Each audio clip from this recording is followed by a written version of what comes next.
last questions?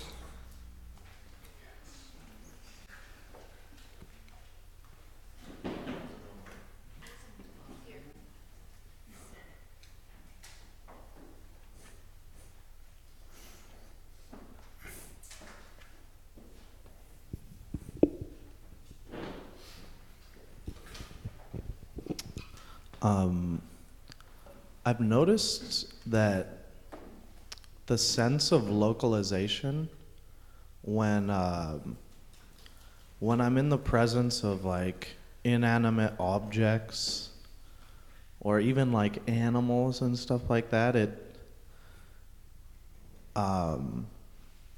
it's not there very much. But I've noticed in the presence of people, then that sense of I'm over here and you're over there and kind of separateness comes back a lot more. So, yeah, I was just kind of wondering why that is.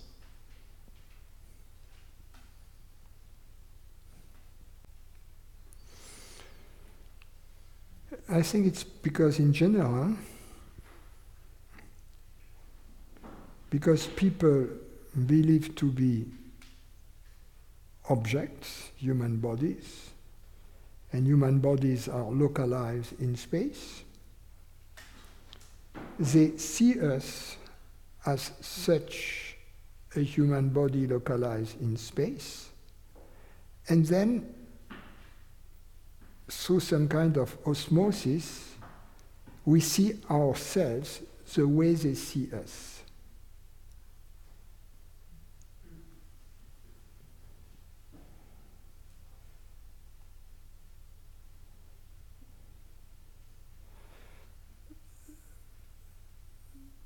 Somehow, because that's the way we went into ignorance in the first place. Because we were surrounded by people in ignorance, or we lived in a society who lives in ignorance, so we got infected by ignorance from our surroundings, and then we tend to relapse into ignorance. So what is interesting precisely in meetings like the one we have here is that because the people don't feel as localized as usually, we ourselves tend to not to feel as localized in their presence as we would do in the presence of ignorant people. So that these meetings are a good transition from not being pulled down into ignorance by the presence of inanimate objects or animals to not being pulled down into ignorance by the presence of human people, these people. And then when you get used to that, then even in the presence of ignorant people, you see that we are less pulled down by them. So it's a nice element about those meetings, that it teaches us how not to be pulled down by the presence of other people.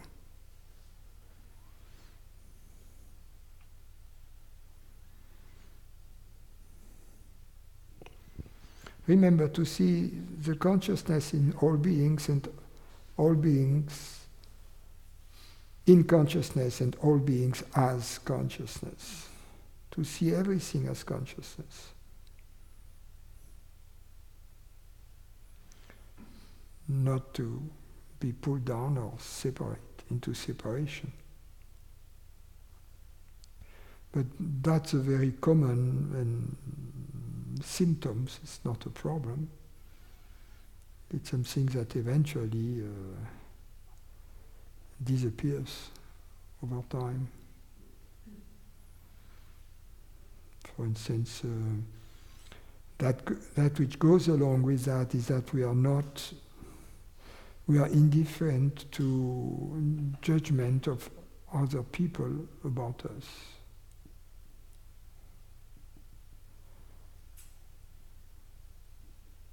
Because we don't judge ourselves and we don't judge others, so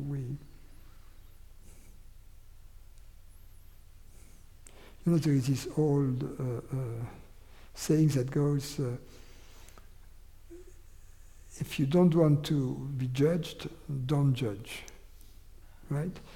But it is true, but it is all kind of the deepest implication of that, or the deepest origin of that, is ignored.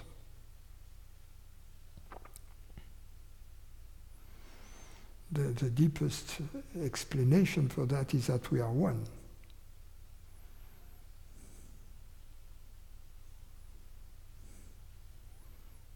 So as we judge, we are being judged.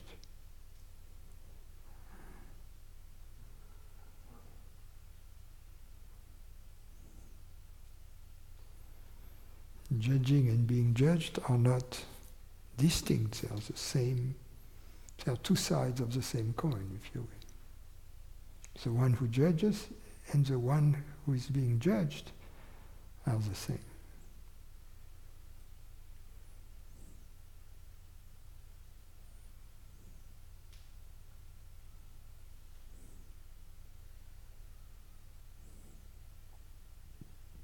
Thank you.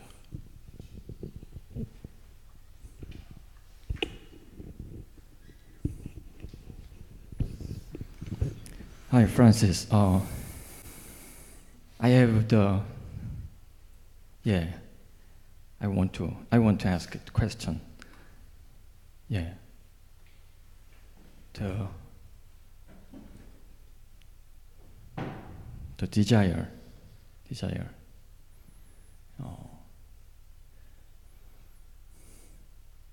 I think I understood desire a little better now, and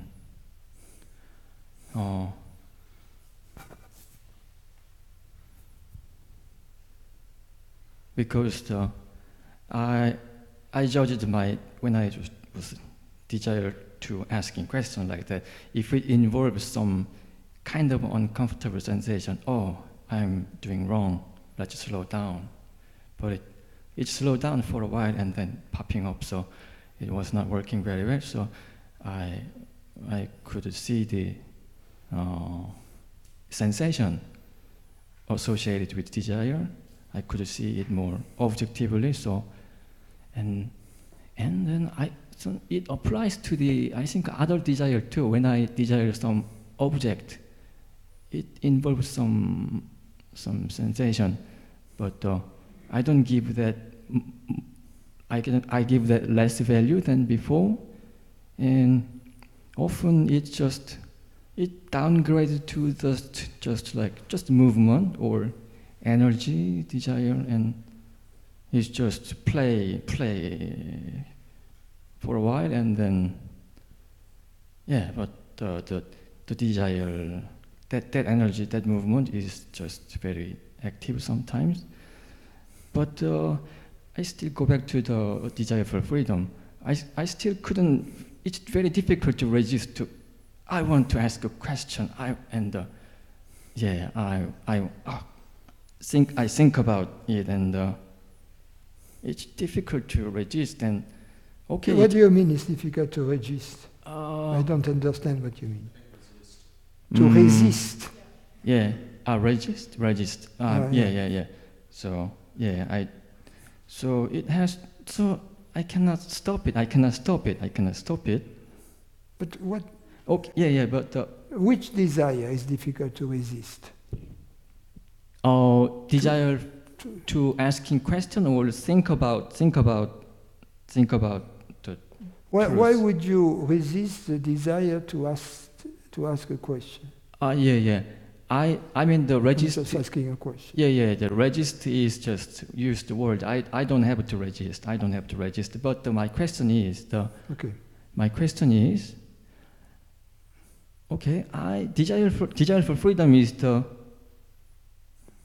desiring freedom.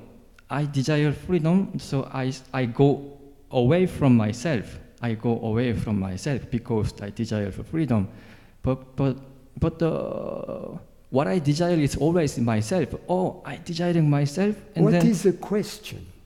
What is the question? The question is a sentence that ends with a question mark. Okay.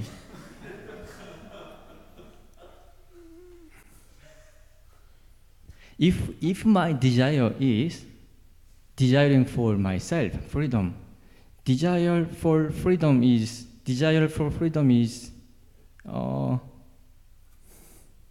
it's I don't know. I thought it's kind of nonsense, but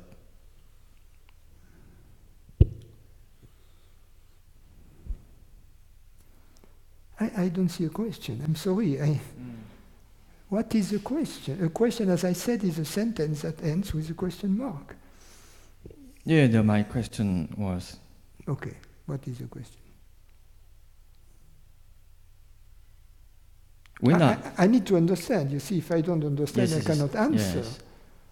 When I desire for freedom, I go away from myself. That's a statement. It's not a question. And I'm going myself, but what I actually desire is myself. So, desire for freedom. I thought, but I don't have to ask this question. Maybe, yeah. I have to pull question from you like pulling teeth.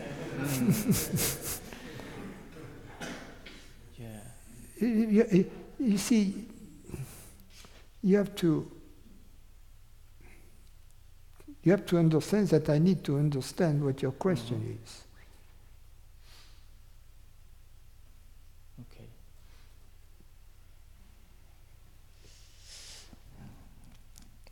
Okay, but I'll pass it anyway. I'll pass it and. Don't give up. Don't give up. I don't want you to give up if you have a question, but I want you to ask the question precisely. Not make all kinds of statements, but what is the problem? What is the question, you see? If you tell me all kinds of things, okay?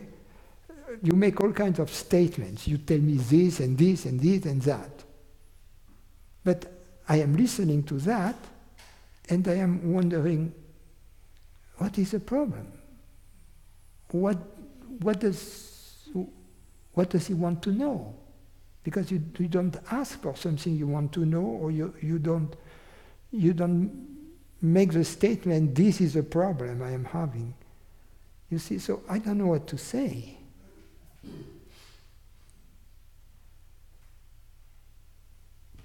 If when I desire for freedom, because of that desire, if I go away from myself, isn't it nonsense?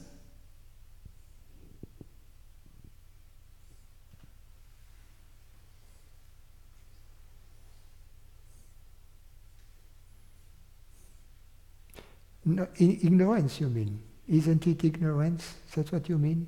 Nonsense. He said nonsense. To desire freedom. Can someone formulate that for me? Because Why is it when I desire freedom, I go farther away from myself?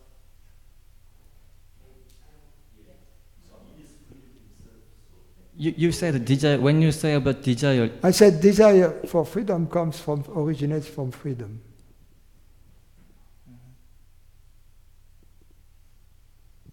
Okay. I have the next one. Next one is. No,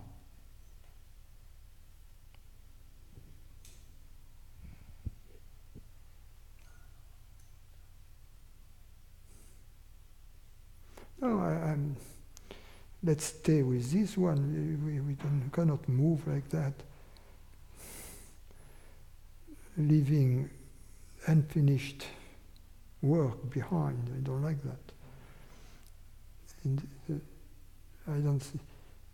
You say if you have a problem if I say that the desire for freedom comes from freedom. The desire for freedom comes from freedom. That's what you have a problem with my statement. I can change it a little bit, and Okay, go ahead. If desire for freedom involves uncomfortable sensation like tensions, kind of more than moderate tension, it still comes from freedom, right?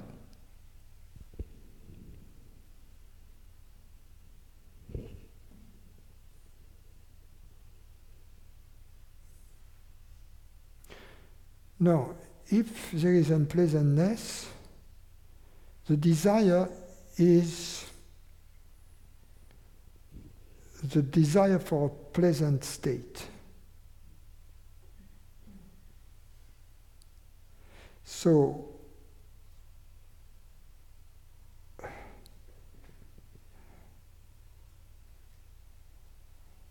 in that sense, it is still an ignorant desire.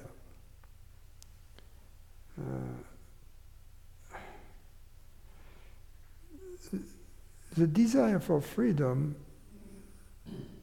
is not the desire for a different phenomenal state. That has to be clearly understood.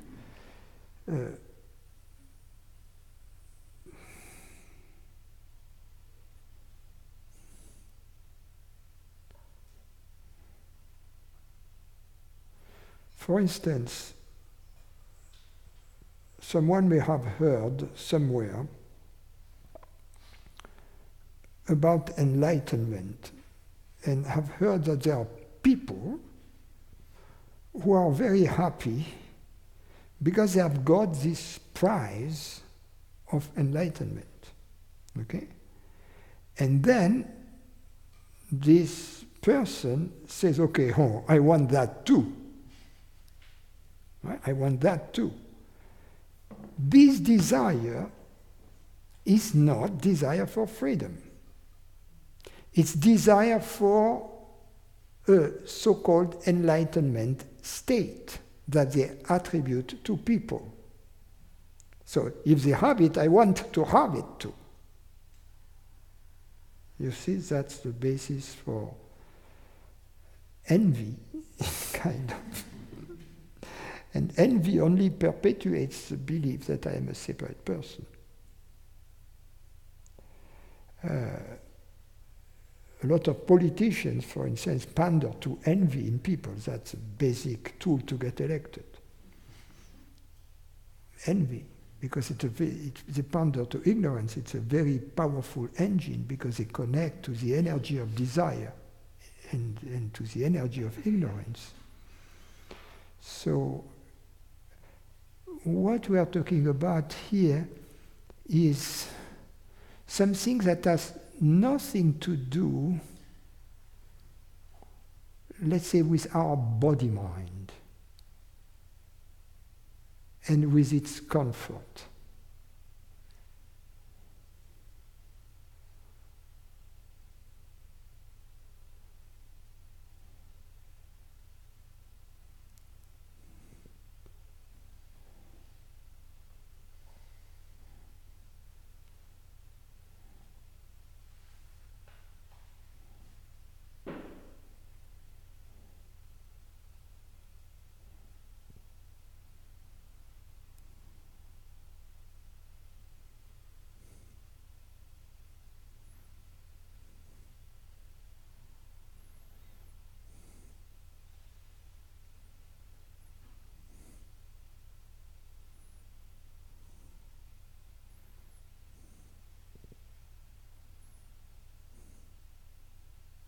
Let's say an artist, for instance, who what's the vocation. And the artist is a beauty, a true artist is a beauty seeker. So for a true artist, the body-mind of the artist is not important. The body-mind is just a tool for the artist in her quest for beauty. In her quest for beauty, she is not seeking personal comfort, fame, money, etc. No, the energy comes from a different source, from the love for beauty, which is something beyond her as a separate person, as a body-mind, you see. So, the artist is interested in beauty, the lover is interested in love and the truth seeker is interested in truth. For the sake of truth, of love and of beauty. You see? Not for the sake of me as a separate person. So that has to be understood. Am I seeking comfort? Am I seeking enlightenment as a gimmick to make me comfortable? Am I seeking, or am I seeking something which is beyond the confines of me as a separate human body-mind, you see?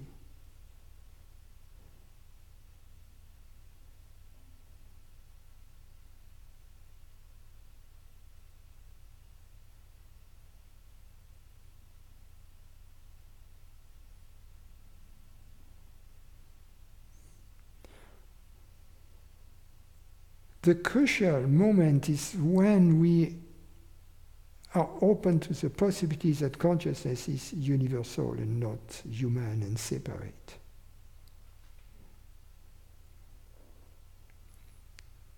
Then, when we are open to this possibility, we are seeking something which is beyond the limited body-mind. And somehow, the body-mind is almost irrelevant. It is just a vehicle that supports this quest. That has to be maintained, properly maintained, for the purpose of this quest, but other than that, is not important in and by itself. It's simply a tool, just as a good craftsman takes good care of his tools, because they enable him to get the job done. But he's interested in doing the job, not in the tools.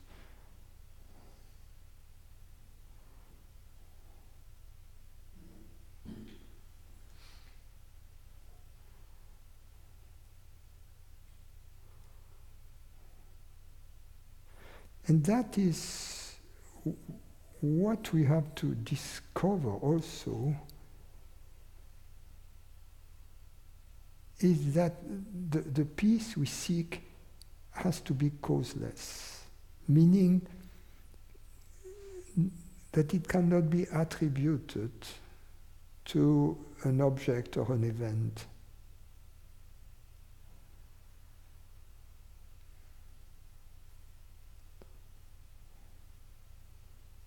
The moment we seek a happiness or peace which is causeless, we become a truth seeker. But as long as we believe it to be dependent upon some objects, that we are still an object seeker, which is not the same.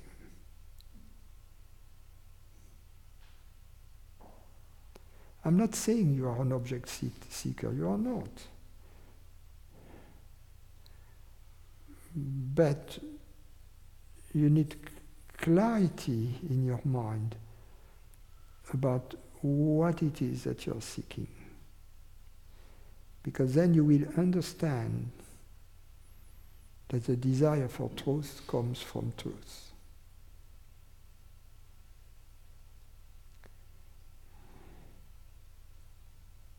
An object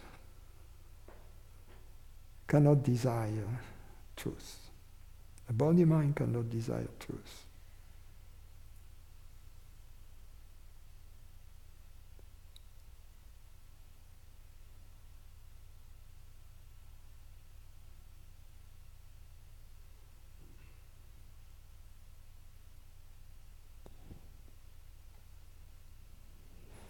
You know, the word school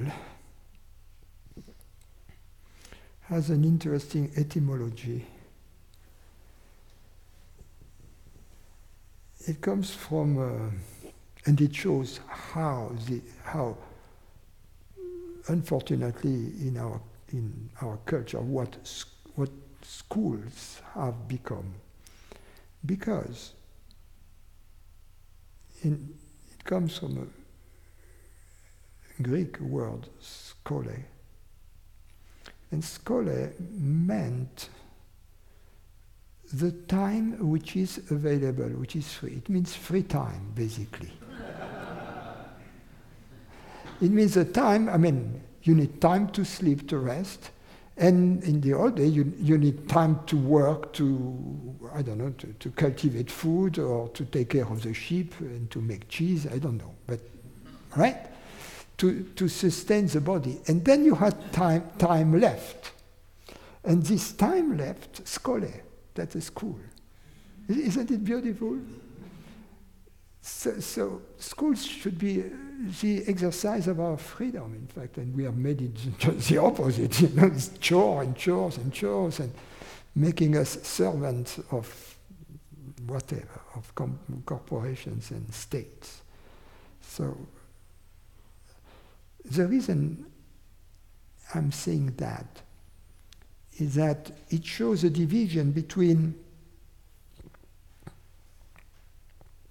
what is practical, which is not part of skole, of the free time, and then once you have taken care of what is practical, then the rest is about, it is freedom, And so the real school is what we do, which is kind of not necessary for this body-mind.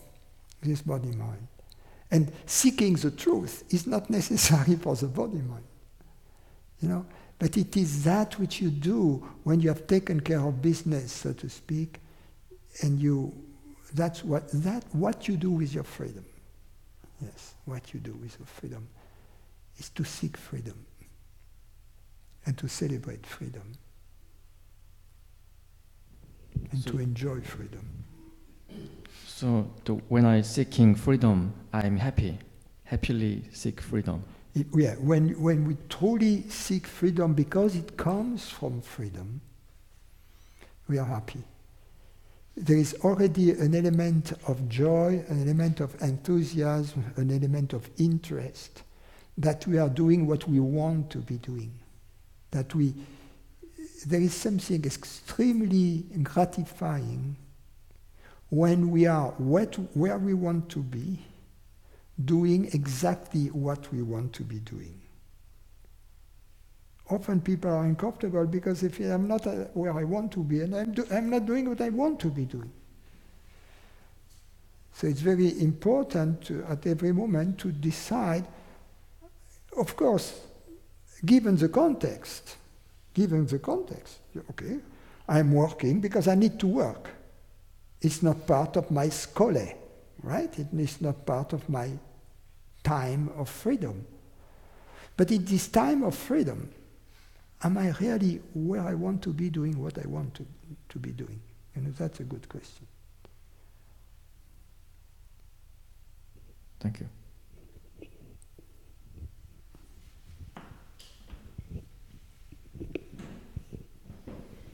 Francis, would it be correct to say that consciousness is perceiving everywhere through people and animals and everything, and that everything, of course, is made of consciousness, so that everywhere is self-referral consciousness? That what? In that every place in creation is self-referral consciousness. Is that correct? Usually the word, I'm afraid that the word self-referring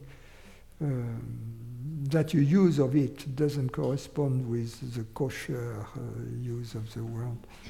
Okay. Self-referring, which Well, has a very particular... I guess I meant... For instance, an example of self-reference is the human mind contains the word mind, right? So mind is self-referring.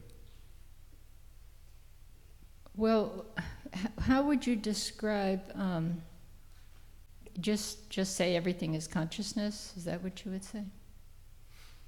I mean, kind of like consciousness is perceiving and... Okay, that what you were saying, yes, it is the same consciousness through all perceiving beings that perceives itself as the universe, right?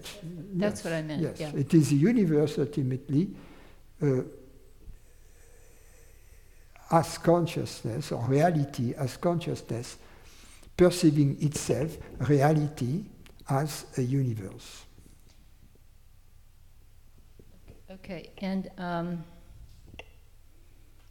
in the Bhagavad Gita, Krishna says, curving back on myself, I create again and again. So at the same time, consciousness is simultaneously creating, maintaining, and dissolving. Yes. Okay.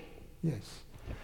But it is better to say, rather than consciousness, to say reality. Oh, say reality. You see, reality is that which creates, manifests this universe with this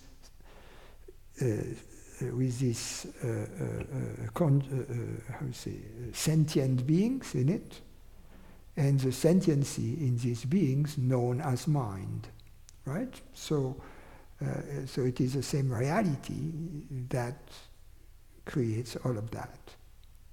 And so the thoughts in those minds are created, and it is the same reality that as consciousness perceives these minds.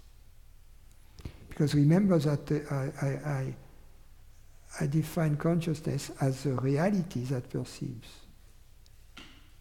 So when we say I perceive, this I is consciousness. When I say I feel, I perceive, I refers not to the body, but to the reality that perceives. And which is also the reality that manifests the body, yes, through which it perceives a universe that it also manifests. Now a question is, we understand human minds, right? Human minds are limited, or dog minds are likely to be limited to. And the question is there such a thing as God minds, meaning a simultaneous mind that would perceive everything simultaneously? Is that even possible? We don't know about that. We don't have to answer this question the moment we understand that it is consciousness that perceives in all the minds through the minds. So Occam's razor would require someone would suggest to eliminate God's mind from this picture. consciousness is a reality that perceives through all minds. That's it. There is no need for God's mind in this picture. Doesn't mean there is no such a thing. Perhaps there is.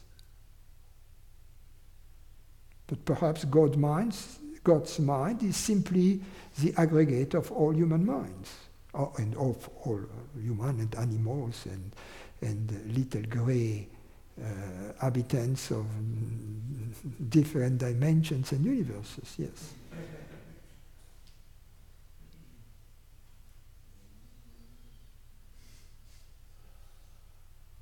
So, Did I say grey instead of green? No, it should be green, right? It's more ecologically correct. And what you said earlier is that the purpose of the body-mind is to know reality through this body. And to celebrate. To celebrate. To know and to enjoy itself. Yeah.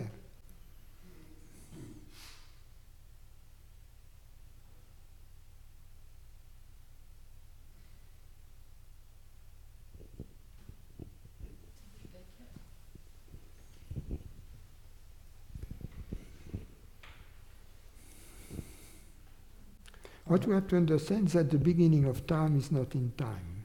It is now. Yes? I almost lost my question. Francis, it seems that when one looks at oneself, there's a lot of, one could say, habitual energy. I mean, we get out of bed the same way, we brush our teeth the same way, we walk the same way. You know, at a physical level, there's things become habitual, which is fine. But at the psychological level, it seems more problematic in terms of clear seeing. And to an extreme, you could call it addictions. And if I was to say, what's the relationship, or anything could be said, the relationship between any addiction and the addiction for truth, or the desire for truth, the yearning for truth.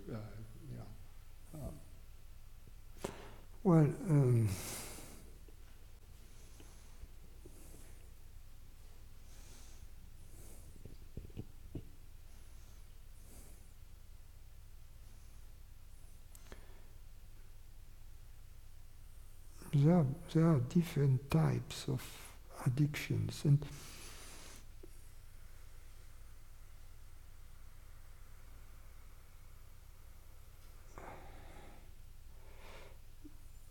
ignorant addiction is compensatory addiction. It is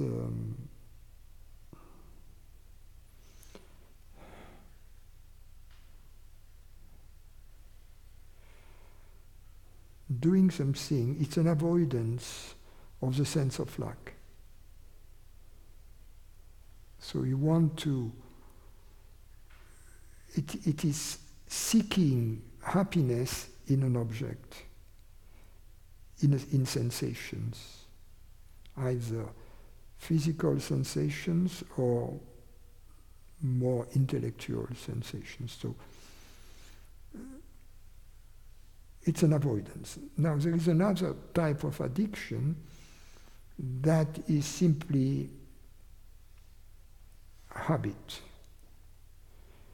And there is a form of inertia in the body that when you have repeated a pattern long enough, then the pattern will tend to reproduce itself naturally.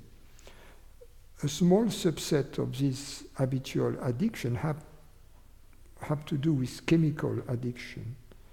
If you are used to taking some substance which is detrimental to the health of the body gets into the habit to create chemicals that are going to neutralize this substance. Then if you stop taking this substance, these chemicals in turn are detrimental to the body. And then you get sick, and you have this physical need to smoke tobacco or to inject heroin again. So these are different because they are really related to the body itself. That's the way the body works. And because there are a lot of automatism in the body, these chemical automatisms are beyond our conscious control, and there are other automatisms that in the beginning are under our control, but we can, through repetition, program the body, like how we learn how to drive a car. In the beginning we were very careful, and then once we have created this kind of automatic pilot in us, we can do all kinds of things, while in fact the body the car is on automatic pilot. Right? We can kiss the girl next to us, smoke a cigarette, listen to radio, drink a beer, etc. Yeah. Don't do that without a proper instructor next to you. That's a disclaimer. It was a joke, right? Don't do So yes, so the type of addiction that get cured here is the one that comes from the sense of lack. When the sense of lack disappears, the addictions that were associated with that disappears. In other words, we don't find ourselves always like the dog there, always waiting for food. You know, this dog, the poor guy, during his entire life, his desire for food. You know, it's a curse. You know, so desire, never happy in the moment. You see, never relax, happy in the moment. So that changes. We are able to relax in the moment, which is so important. But the other habits, most of them are innocent habits, or useful, how to drive, how to speak a foreign language, you know, how to navigate on the internet. I mean, there are many things that we do as a matter, how to type on the typewriter, either with only one finger, but it goes on automatic. These are useful. The ones that are not that useful are the ones we have acquired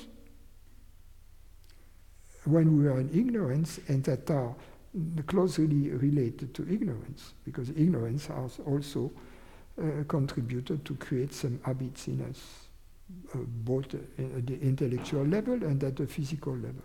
So these habits, we can be proactive, if you will, in their elimination. Ultimately, they should fade away on their own, but we can facilitate this process by, and that's the goal of the yoga, and it's also the goal, in a sense, of our conversations.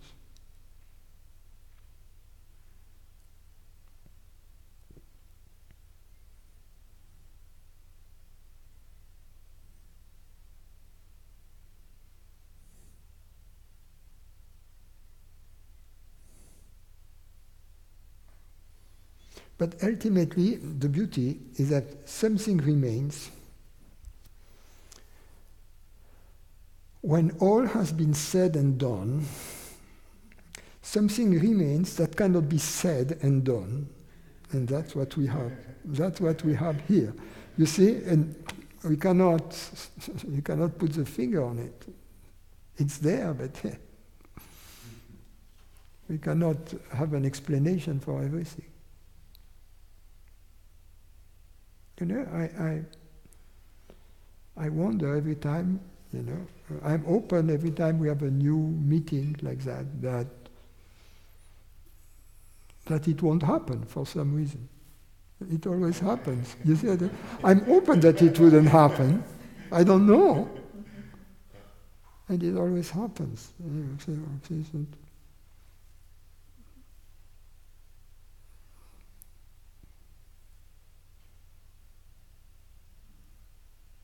So that's a great mystery, right? That's the thing.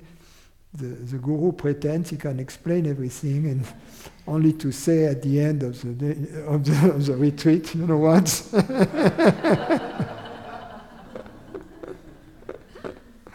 I don't have a clue either. But it's good. Francis, I had a fleeting thought. Wouldn't it be great to have Francis's top 40 hits, so to speak? But then it quickly, that would be no good, because there's a corrosiveness, deconstruction, quality. I will have a lot of enemies.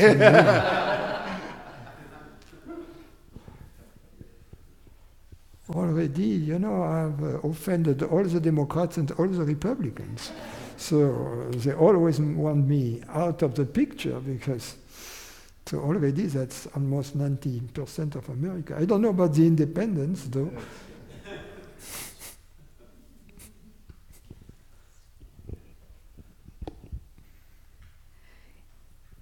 Is it accurate to say at the relative level that consciousness knows itself in all space and time?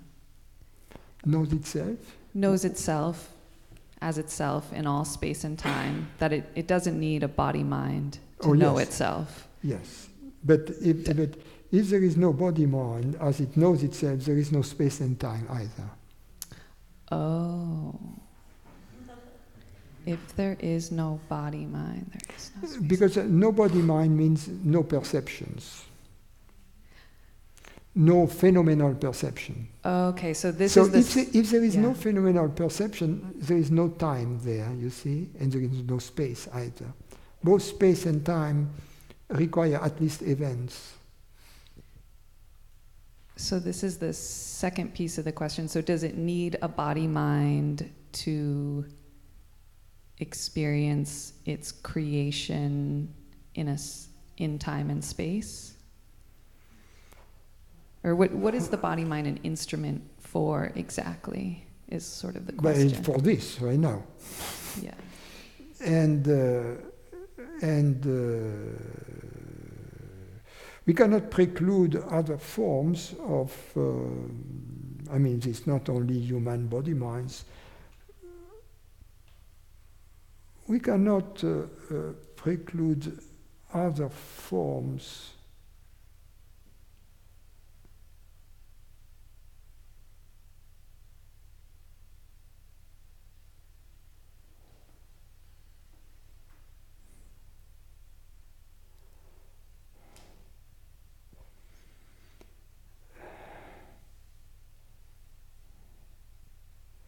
that would be prior to space and time,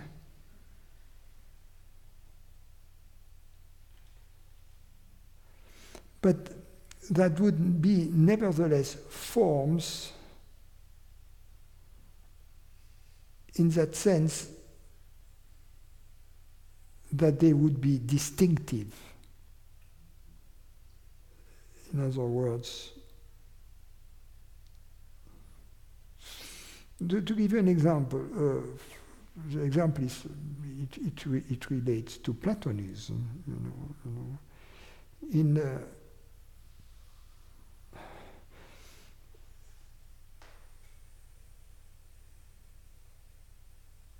In Plato's views, there is a one, which is consciousness, being. That's clear. And then there is the world we see. And the world we see is in space and time. And of course, there are lots of distinctions between events in space-time.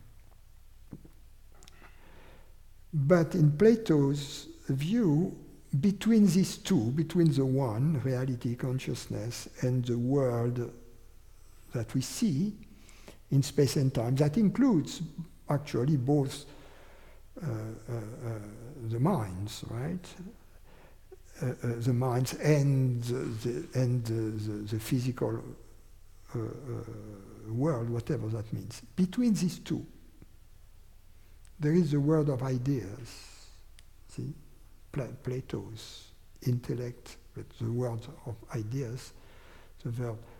And in this world of ideas, there are forms that get then projected somehow into the world we see, that are prior to it, but that are not in space and time. And such is the world of mathematics. It's very interesting to see that these ancient Greeks, they before even Plato, Pythagoras, who existed prior to Plato and Socrates, himself, he said,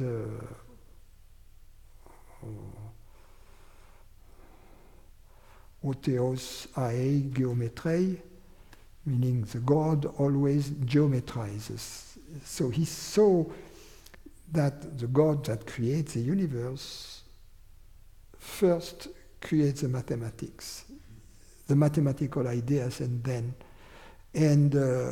these ideas which are eternal, not in space-time. And to give you an idea of that, for instance, the number pi has an existence which is not in space or time. But it is different, for instance, from the number 1, which also has an existence which is not in space and time. So the realm in which the ideas exist, there are distinctions. 1 is different from pi, 3.1459, etc.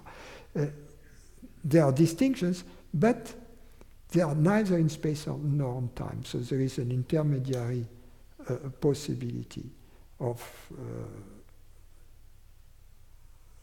creation, something created, something which is... and of course, this world is very, very... consciousness is very present. There is no ignorance in this world. It's a world of absolute clarity, to which mathematicians have glimpses, or artists have glimpses of beauty of the world, because of the same things. It's not just about mathematics, it's about, but they are all interrelated, because in beauty, mathematics and beauty are very close, in fact. A lot of mathematicians are musicians, for instance. And in the fine art, for instance, rhythm plays an important part.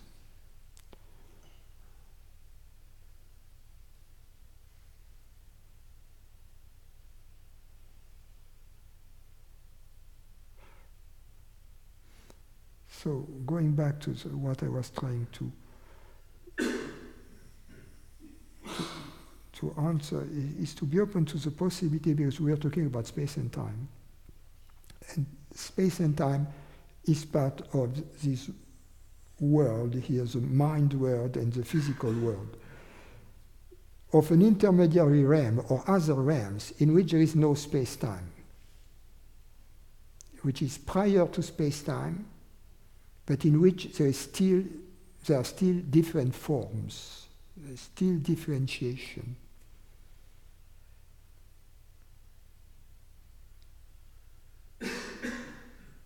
And whether that is a blueprint for the world of space-time, we have a kind of a hint that may be the case, because of this, what I often mention, this uncanny connection between mathematics that belongs to this realm and the laws of physics that are the most reliable and quintessential laws that rule this universe, as far as we know. So this uncanny connection between the two kind of suggests that, at least in part, this realm of ideas would be kind of the blueprint for the world, this world would then be a kind of a representation of this realm which is beyond it. But all of that, I'm not attached to it. It's just, I say that just to extend our views, to expand our views into the unknown. Our views into the unknown, so that we don't limit ourselves to our to the view of the world our ancestors had, or society around us has as a whole, because it's an extremely limited and stupid one. Thank you.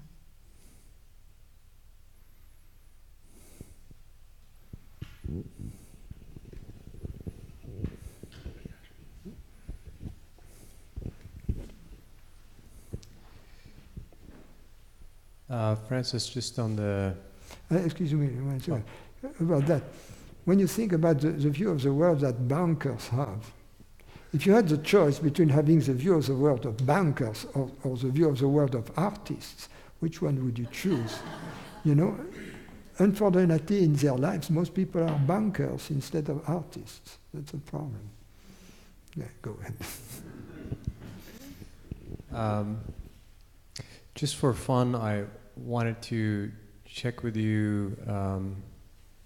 Often contemplate space and time, and you have said that what is between objects is what we perceive as space.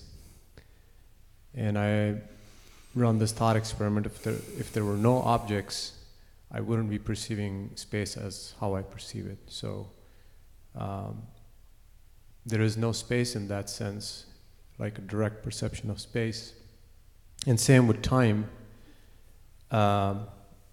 You've said that what is between events is what we perceive as time. Or between thoughts. Yeah.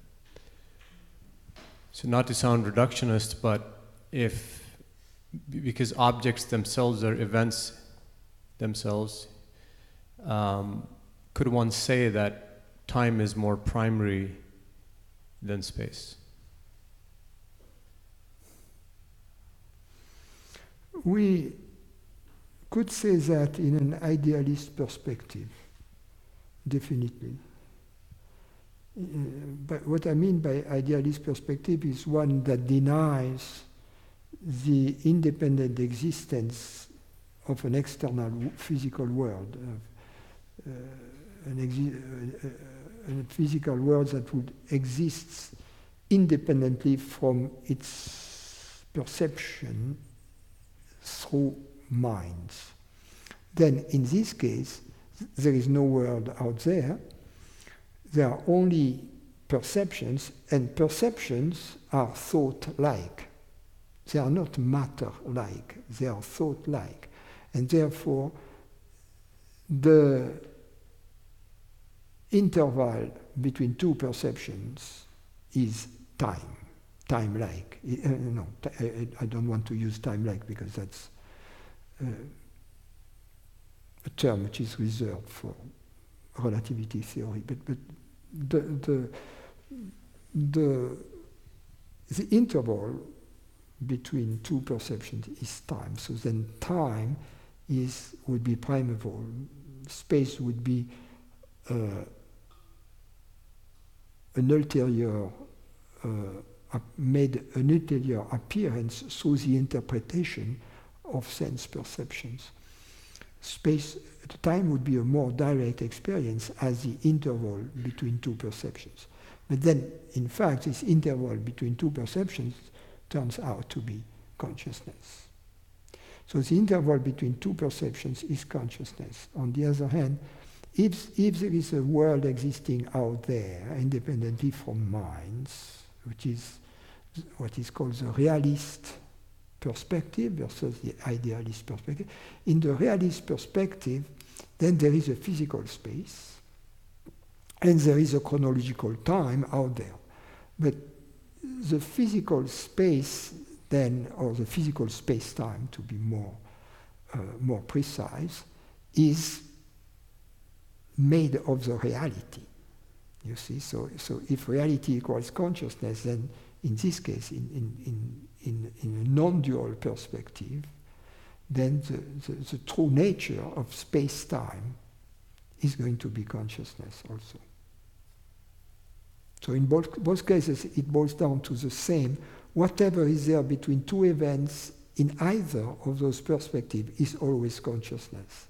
It's just that in the realist perspective, it is space-time, but in the idealist perspective, it is time. So in the idealist perspective, your statement is correct. The problem with your statement is that we have no evidence that the idealist perspective is correct. Therefore, we have no evidence that your statement is correct because we cannot choose between the realist and the idealist perspective based on phenomenal experience. Is the realist perspective the same as what you just mentioned in the earlier questions about like Plato's realm, like the higher realms that Plato spoke of? No, the realist, the realist perspective is one in which the intersubjective agreement is explained by the existence of a world, of a flower existing out there independently from minds, perceived through human bodies and reaching mysteriously the level of perception. The idealist perspective is one in which there is no world out there. There is minds projecting world views, and the intersubjective agreement between these different minds then has to be explained by the fact that this interconsistency is enforced by some kind of enforcer, and which is in this case consciousness. So that's why the idealist perspective leads more naturally towards the non-dual view, and that's why a lot of Advaita teachers, especially in the traditions, tend to be idealist. I am just, for the sake of being exhaustive, not exhausting, but exhausting too. For the sake of being exhaustive, I always consider the alternate possibility, and then the good news is that in the non-dual perspective, they cannot be, they are not ultimately different. They are two, and we don't have to choose between them, because for all practical purposes, both models will match the reality of our experience. Both models will be consistent with the reality, with our experience, and we have no way to finding out which one is true. But they both are consistent with non-duality. So in this regard, you can choose one and be satisfied.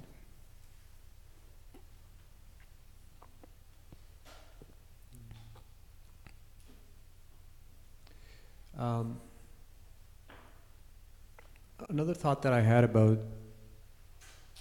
these contemplations on space and time is, I was wondering if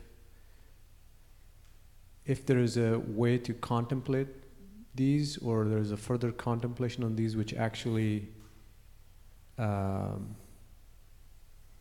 leads one to have a glimpse, perhaps? Yeah. The rule about that is,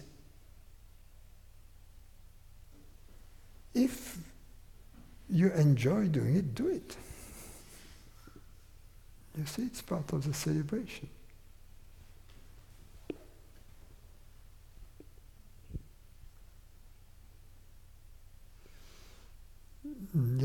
Today, I went back to Gödel's theorem because I was afraid that I would have said something wrong when someone asked the question the other day and asked about Gödel's, I think, second theorem, and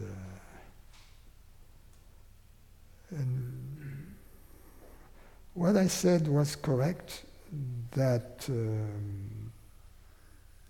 in a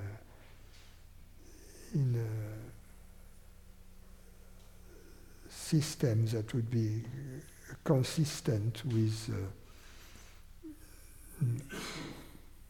arithmetics, an axiomatic system that would be consistent with arithmetics, there would be always a true statement that could not be proven within the system. In other words, the system would be incomplete in terms of axioms. There would be, but this formulation of the second Gödel theorem is a little restrictive to arithmetics, and it's a direct consequence of the more general second Gödel theorem. However, if we take this formulation as true, based upon it we can easily deduct the more general second theorem of Gödel. So for all practical purposes, I was correct, it was equivalent. But some mathematicians or meta-mathematicians and logicians could still, I think, split hairs with me on that one.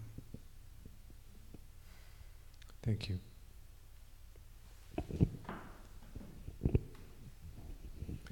Francis, I heard you say many times that, which I found very interesting as a linguist when I first heard it, that you can talk about apples, about chairs, but there is one concept. As soon as you talk about it, then it is immediately here. And the last couple of years, I did the experiment with my classes and also with my individual clients. As soon as there was an opening, and people say that it comes there. So my question that came to me the last days, and I guess it's the result of still some leftovers of a world changer in me. So my question is whether that also works when there is no opportunity, or when people are not explicitly open to the truth.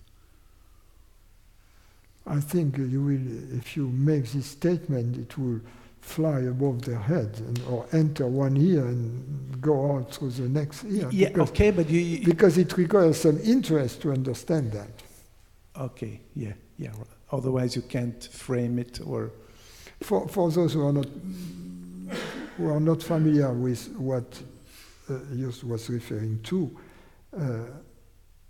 I was saying that there are a few words in the vocabulary, such as reality, consciousness or awareness, and I, the pronoun I. These words have a peculiar quality because unlike all the other nouns, in fact, or pronouns, that don't directly deliver their referent. For instance, if I take the word $1 million, right? No matter how long I hold it in my head, it's not going to give me $1 million. But if I take the word consciousness, it is there. In other words, I cannot have the word consciousness without the consciousness.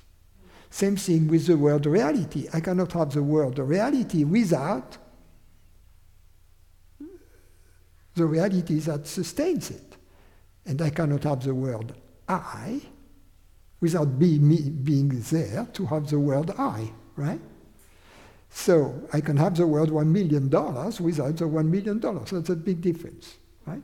So most nouns, table, dollars, and concepts can be there without the reference. So there is a very tiny class of words, I, consciousness, reality, and you may find perhaps a few others, but and the point is, because of this peculiar quality, the hint is that they must be synonyms. You know, in fact, there are many words, but they refer to the same thing, and therefore, in particular, that I, consciousness or awareness, and reality are the same. That's a very interesting hint, you see. Because there are not too many nouns that have this, that share this property or quality of appearing in or require or are concomitant with their referent. So I still will do the experiment and I let you know what happens. I have to answer a few questions online. Carl says, not knowing is sufficient, but given loving attention to the path, in trusting that which is, this experience is so revealing to the seeker of the truth, and there is some perfume of a knowing. Wouldn't you say yes? That could be expressed paradoxically, you know, as a koan that would say, when we know, we don't know, and when we don't know, we know. When we know with the mind, conceptually, what we are, we don't know what we are, experientially. But when we don't know conceptually what we are, then we know experientially what we are. Mary. Consciousness, I guess, is unlimited. I would be very grateful if you could give me one of your special metaphors that expresses that. She says also good webcast production with good audio and picture quality. She says thank you to the crew.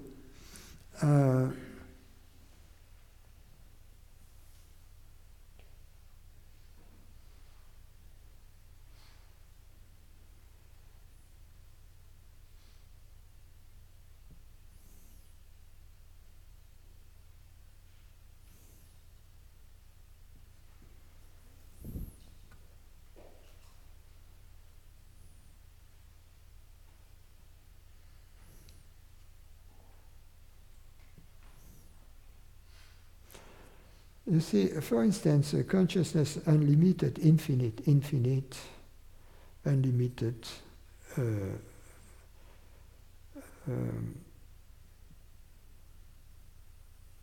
it implies, for instance, that there is nothing that is not consciousness. Because if something wasn't consciousness, then consciousness would be limited. Let's say if something like, let's say an apple is not consciousness, that would be a limitation of consciousness. Consciousness is not that apple. That would limit consciousness. So an unlimited consciousness implies that there is nothing that is not consciousness, or that everything is consciousness.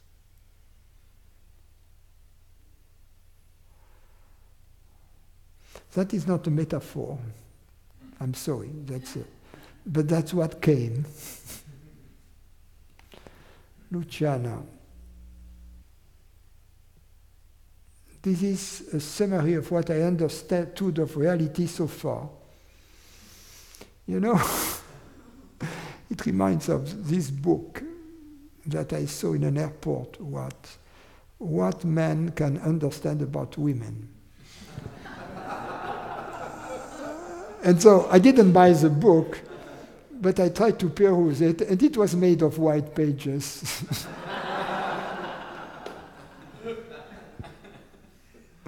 So here you have a summary of what we understand of reality. I am afraid that reality may be a woman. Okay. So, what there is, so she has three, divides that into three. What there is, what can be known, how can it be known? What there is. It is self-evident that there is something rather than nothing, and that there is only one reality. The time and space continuum and all phenomena in it are made of reality and appear in reality. Hence, reality is not the totality of its manifestations. Reality is what does not appear in reality.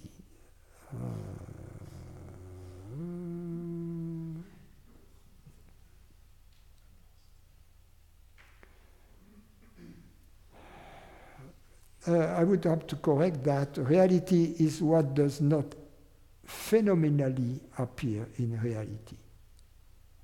Because the reality appears to itself because we know that there is consciousness.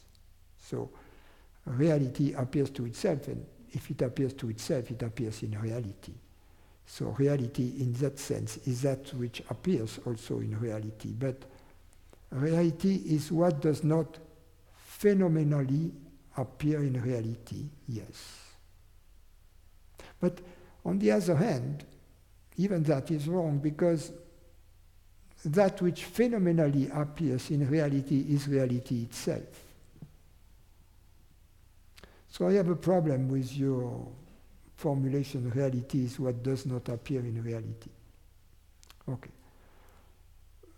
But this, it doesn't mean what you said doesn't come from correct intuition. It's not just, I have no doubt about that you have the correct intuition, but just that if we think about it, the formulation, we can always split hairs. Because ultimately it's unformulable. That's a problem.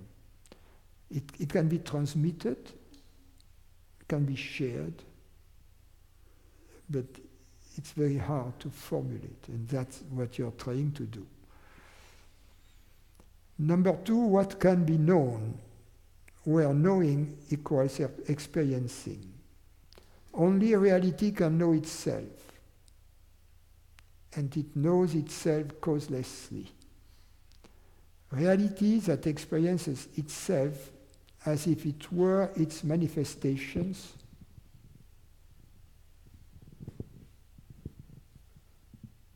even as the totality of them does not exist or is not real.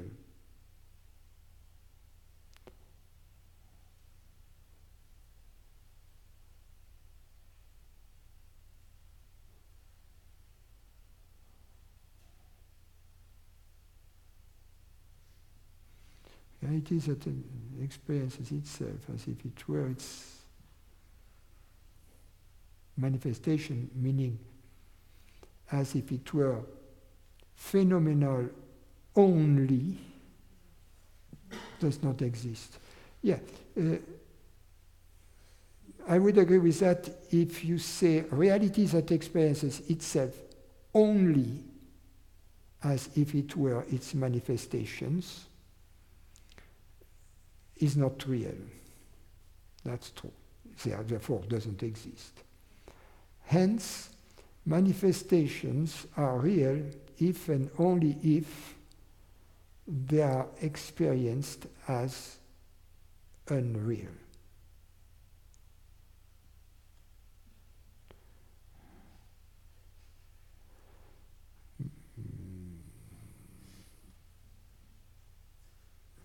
Manifestations are real only as being only as that reality. They are not real as existing independently from that reality. She makes me hard. Work hard. Number 3, how can it, and everybody here is falling asleep. Number 3, how can it be known? Reality perceives itself in the self-evidence of the perceiving act. It is aware of being aware. In the intervals between some manifestations, such as thoughts and breath, and in the pointing of others, such as a special concept and their expressions. All manifestations point to reality to the extent to which they deliver reality. Manifestations deliver reality when they disappear in reality. Instances of this manifestation are words such as I, God, love, beauty, understanding, happiness, intelligence, peace, eternity, being, and infinity, among others. Yes. I don't know about the word God.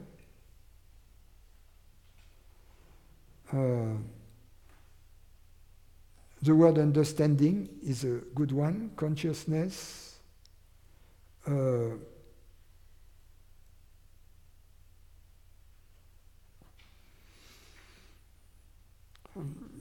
Peace, love, beauty, eternity, I don't know.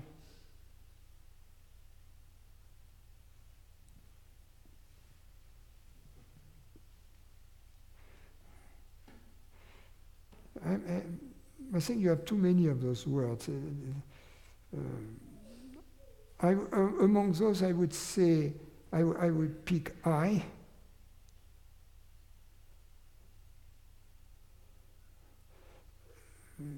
Which are truly, self-referent understanding,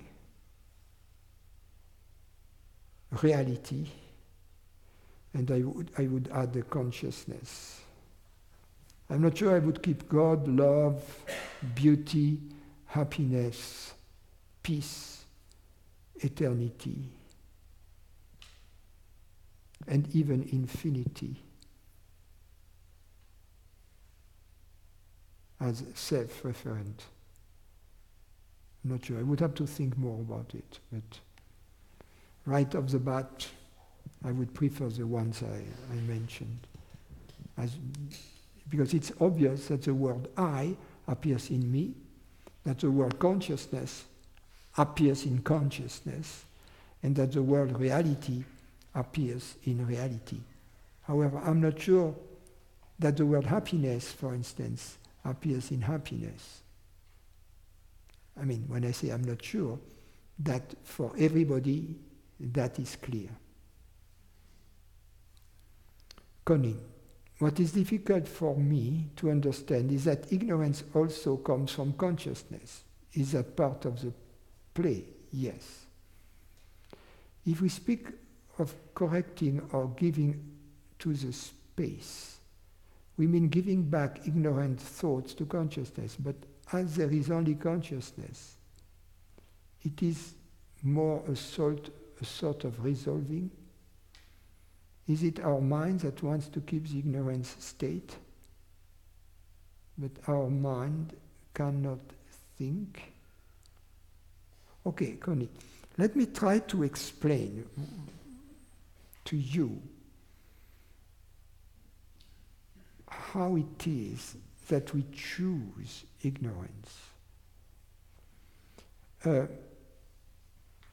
If we believe something to be true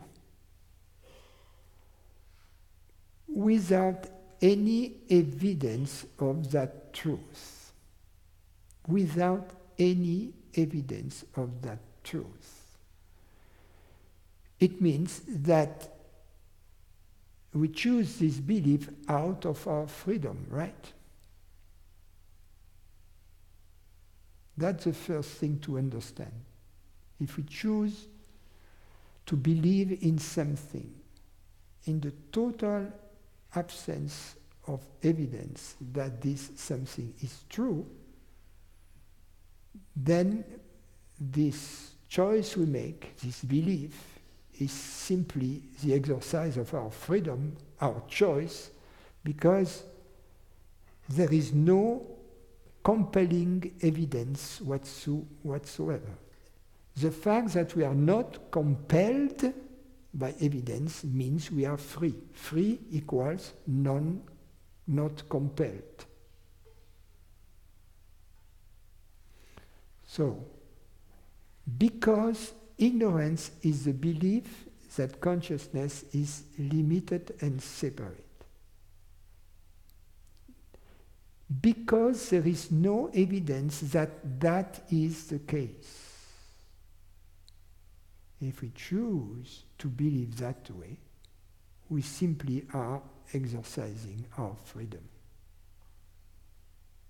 That's all there is to it. That's all there is to it. The few words I've just said, think about them step by step. In this way, clarity will emerge about